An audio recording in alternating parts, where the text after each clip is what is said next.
नमस्ते प्रणाम, मेरा नाम अंकित दुबे। आप लोग देख रहे हैं राउंड भोजपुरी। तो दोस्तों, जब से खेसारी लाल यादव और काजल राघवानी मिले हैं, तब से यामिनी सिंह का टेंशन बढ़ गया है। मैं सच बता रहा हूँ, झूठ नहीं बोल रहा हूँ। तब से यामिनी सिंह जो हैं, जो कि लगातार खेसारी लाल यादव के साथ काम करती थी, तब से उनका टेंशन बढ़ गया है।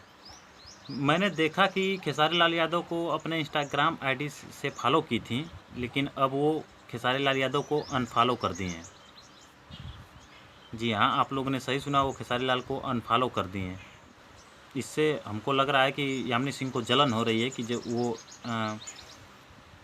मुझे इससे दो ही बात मतलब लग रहा है कि या तो काजल राघवानी से मिल गए उस समय जो लखनऊ में अवार्ड शो हुआ था, फिल्म फेयर अवार्ड शो जो हुआ था लखनऊ में, उसी अवार्ड शो में खेसारी लाल यादव और काजल राघवानी आपस में दोनों लोग बातचीत किए, बहुत अच्छे से मिलन किया।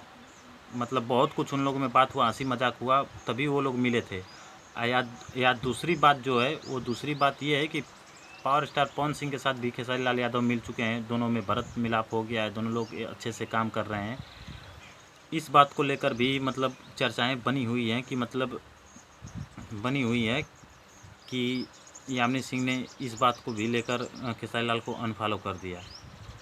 तो यामिनी सिंह को मैं यही कहूँगा कि यामिनी सिंह, आप ये बहुत गलत काम किया है कि मतलब भोजपुरी में अगर अगर आप एक तरफा राज करना चाहती हैं, मतलब आप जो सोच रही हैं वो बहुत गलत है।